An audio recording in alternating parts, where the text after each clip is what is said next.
They told me I was dead to them. "You're not part of this family anymore," my mother hissed in front of everyone. "You won't get a cent."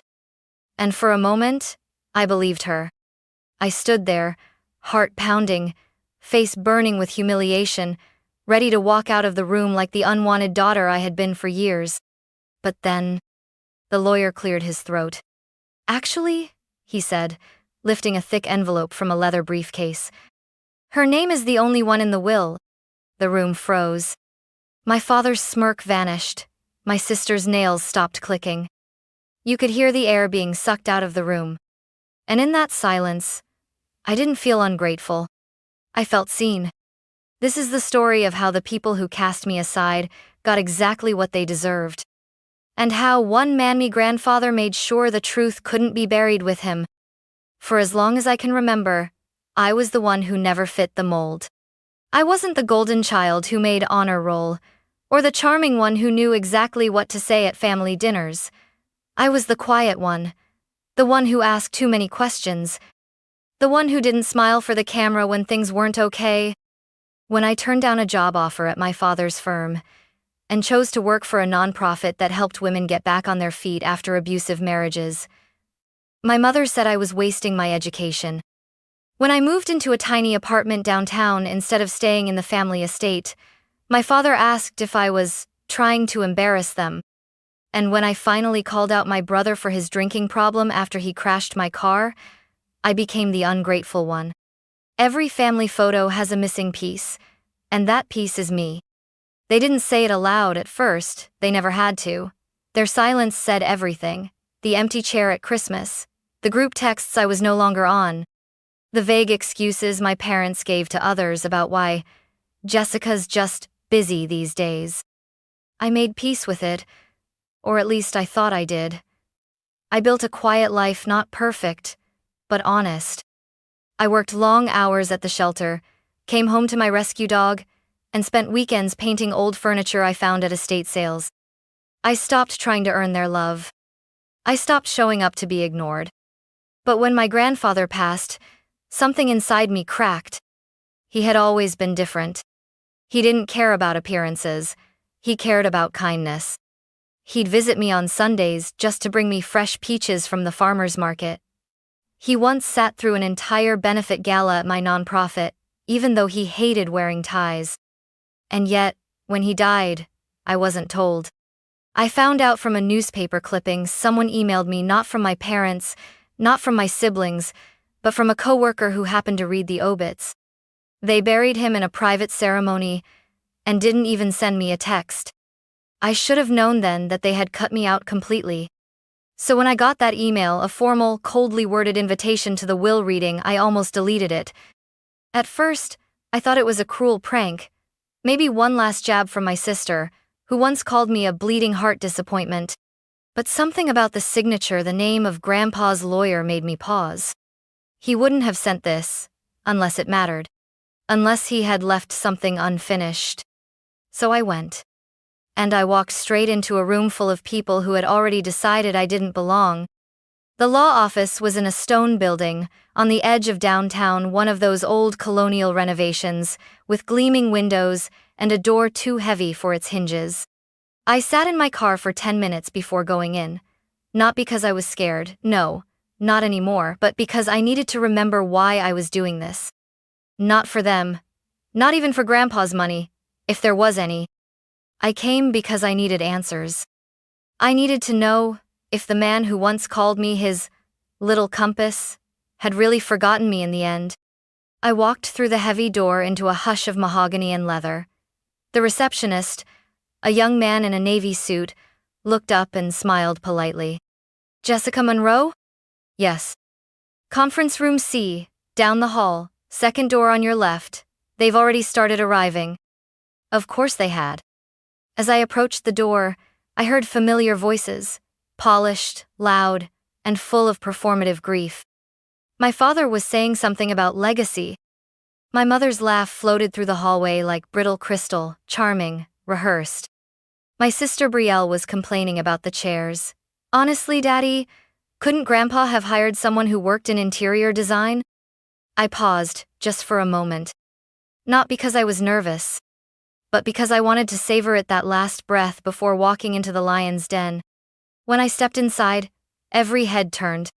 There was a beat of stunned silence, like I had crashed my own funeral. My mother's face tightened. "What are you doing here?" she asked, her voice sharp, polite, just loud enough to wound. "You weren't invited," Brielle added, without even looking up from her phone. "I got an email," I said evenly, raising my chin. "From Mr. Langford's office." I nodded toward the tall, thin man at the end of the table, my grandfather's attorney. His expression was unreadable. "I told them to take your name off the list," my mother snapped. "You made your choice a long time ago." "I didn't know grief came with guest lists," I said, my voice quieter than I expected. My father stood. "Let's not make a scene. Jessica's presence is unfortunate, but she's here now. Let's get through this." "I agree," Mr. Langford said smoothly, finally standing. He adjusted his glasses and cleared his throat. "The reading will begin shortly, but before we proceed, there is a preliminary statement your grandfather asked me to read aloud." My mother's eyes narrowed. Brielle actually looked up. Even my father tensed. "Of course," my mother said. "Let's get this over with." But what came next wasn't what they expected.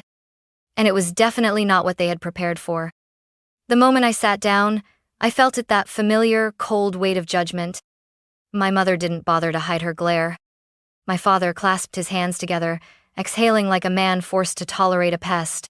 Brielle gave me a once-over, from my modest blouse to my thrift store flats, and smirked. She leaned toward my mother and whispered something. They both chuckled.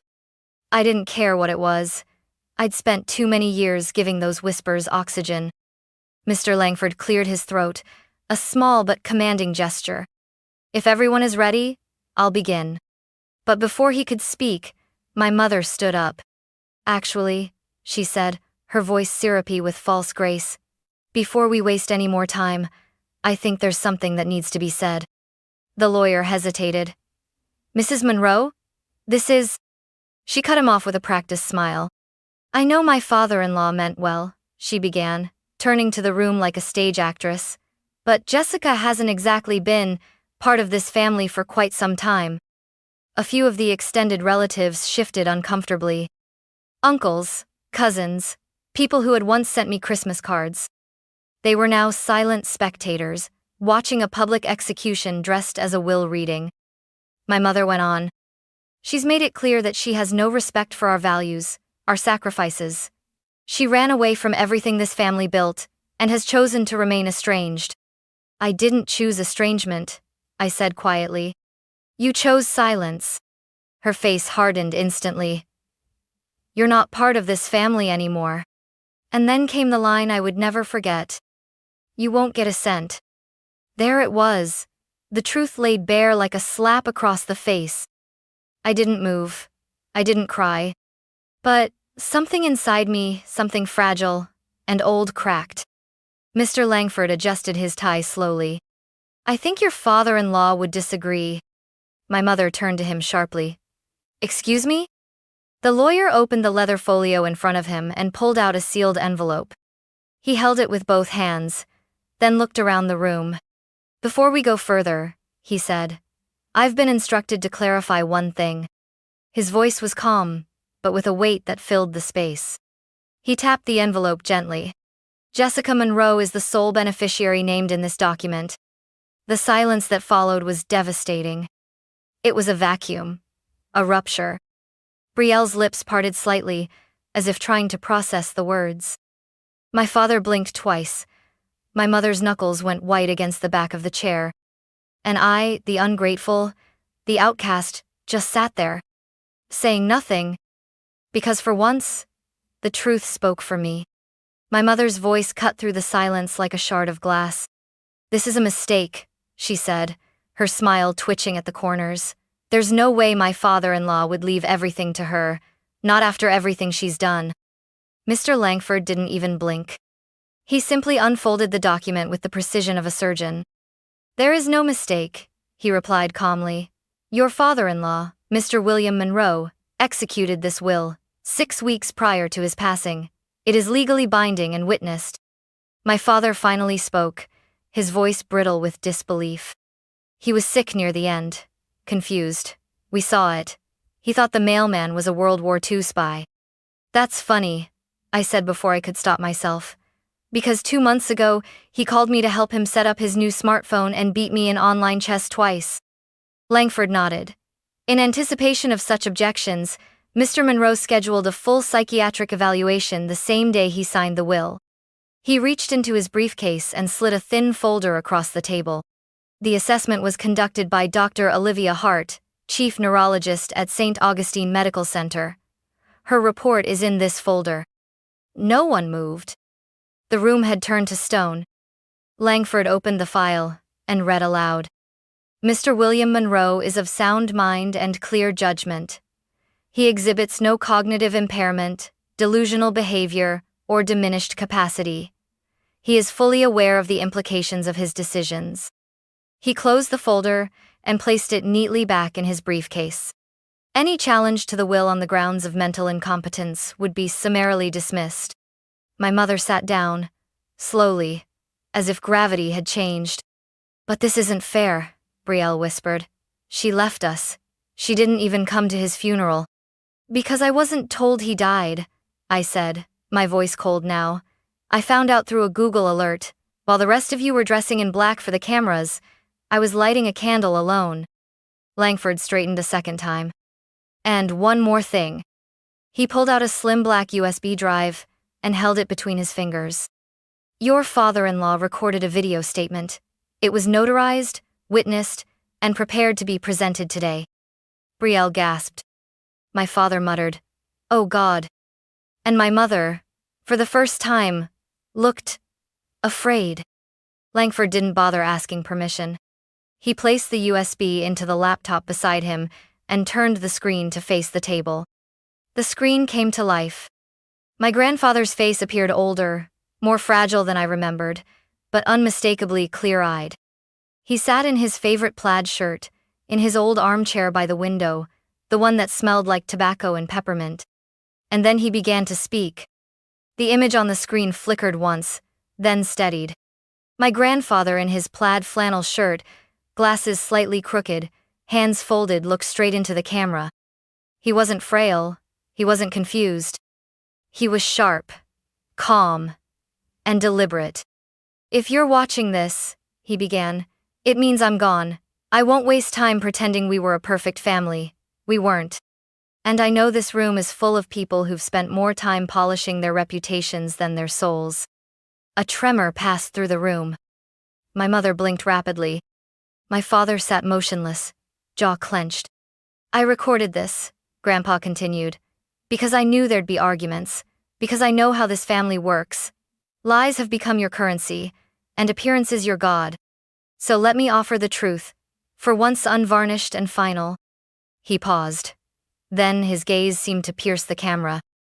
Let's begin with you, Charles. My father's name landed like a gavel. You built a successful real estate firm on the backs of working-class folks who didn't know any better. You sold them dreams, then pulled the rugs out from under their feet. The Bakers, the Mendozas, the Crawleys, I spoke to them all. I have affidavits, emails, transaction records. My father shifted uncomfortably in his chair, but Grandpa kept going. You told them variable interest rates were temporary. You promised stability, but delivered foreclosures. And when I confronted you, you called them bad investments. Charles, they weren't investments. They were families. Brielle let out a breathy scoff. Grandpa didn't miss a beat. Ah, yes, Brielle. He leaned forward on screen, his tone now icier. Every charity gala, every designer dress, every social media post, all paid for with money funneled from my accounts. She jolted in her chair. What? I trusted you with access to help pay my bills. Instead, you used it to finance your brand deals and Botox treatments. My financial advisor noticed the inconsistencies. I didn't say anything at first. I wanted to believe it was a mistake. But then you forged my signature to wire $25,000 for a branding retreat in Tulum. My mother finally found her voice. This isn't the time or place for this, she snapped. Grandpa ignored her completely. And then there's you, Margaret. My mother froze mid-breath. You've lied to everyone, but mostly to yourself. For years, you ran this family like a country club, pruning out the unfit, including your own daughter. Jessica wasn't ungrateful, she was honest. She had principles, and that terrified you. She opened her mouth again, but no words came out. You cut her out because she didn't worship your illusion of perfection, because she dared to call out the rot beneath the polish. My vision blurred, my throat tightened. He looked directly into the camera again. And this time, I knew the words were meant for me. Jessica, sweetheart, he said, and his voice softened for the first time. You were the only one who ever visited without asking for anything. You brought me books. You asked how I was sleeping. You made tea the way your grandma used to. A tear slipped down my cheek before I could stop it. I saw what they did to you. I saw how they erased you. And I was ashamed not of you, but of my silence. That silence ends here. He sat back in the chair. He looked tired, but resolute. My legacy was never meant to be passed to cowards in tailored suits or hollow hearts in designer heels. My legacy belongs with the one person who still believes in truth, even when it hurts. He inhaled deeply. I leave everything to Jessica Monroe, not because she begged, not because she fought for it, but because she didn't, because she walked away with her integrity intact. And then came the final blow. To the rest of you, you will receive nothing. He let that sink in. But I've left something else, a file full of names, statements, recordings. Try to challenge this will, and it all goes public. Brielle gasped audibly. My father muttered something under his breath. My mother was sheet white, gripping her pearl necklace so hard I thought it might snap. Grandpa ended the video with one last look, this time with a sadness too deep for words.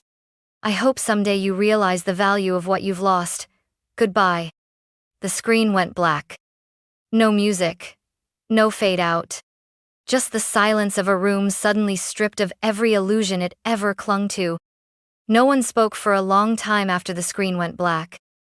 Even the air felt heavier, like we were all sitting beneath a collapsing ceiling of secrets.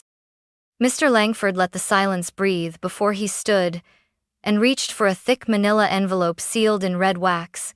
He held it up for everyone to see.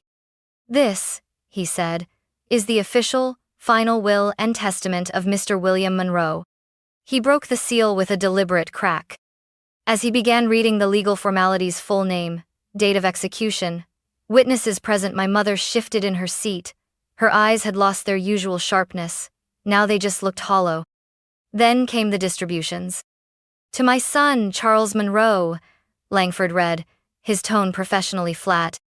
I leave the framed newspaper clipping of the first house he sold, the only sale he ever made without deception. My father stared straight ahead. No reaction, no denial, just stillness. To my daughter-in-law, Margaret Monroe, I leave my late wife's etiquette book, with the chapter on humility bookmarked. A few cousins awkwardly cleared their throats. No one dared laugh.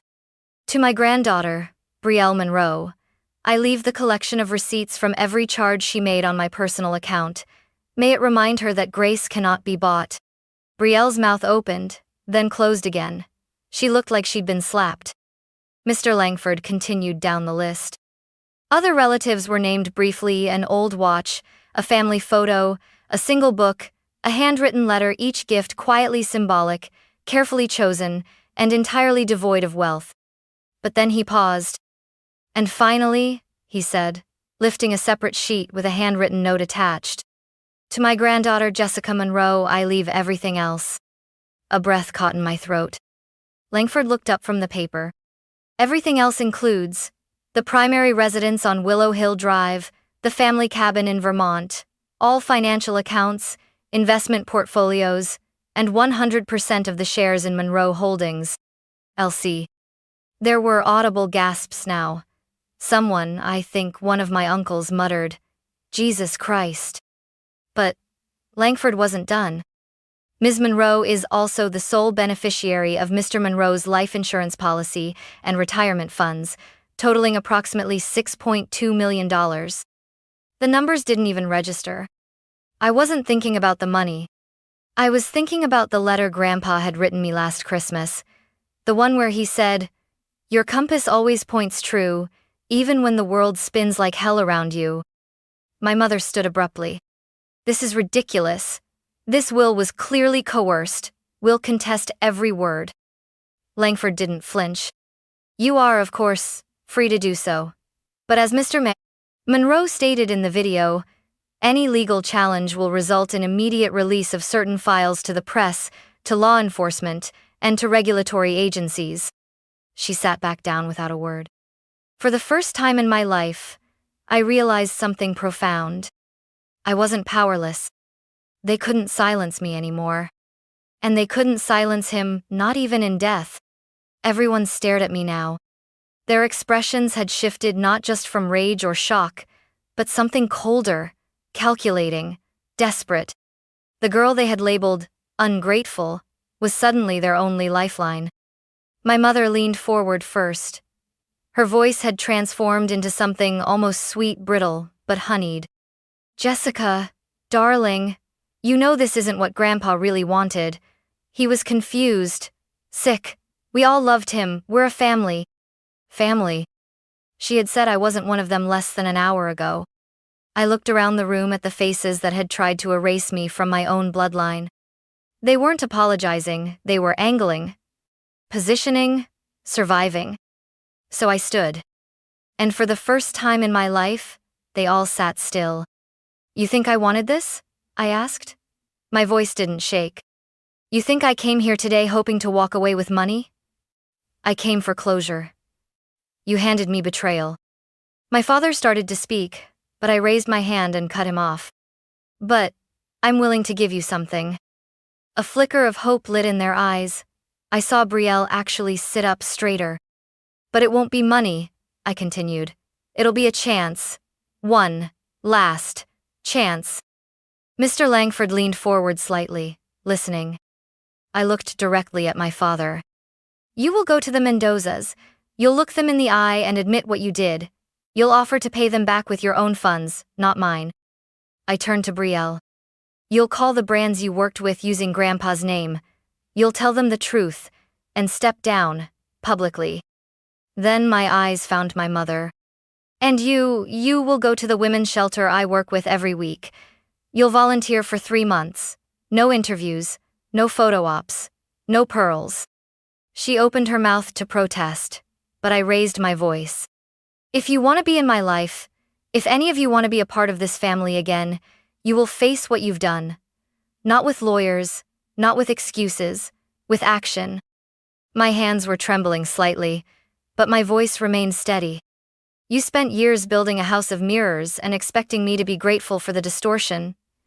You called me ungrateful because I wouldn't pretend." I took a breath. "This is your chance to prove Grandpa wrong, to show him that maybe, just maybe, you were worth more than the lies." Silence. Not one of them moved. My father's eyes darkened with rage. Brielle looked away. And my mother, for all her false elegance, seemed suddenly very, very small. "I thought so," I said softly. Mr. Langford gave a small nod. And just like that, the test was over. They had failed it not because they were incapable of change, but because they never intended to try.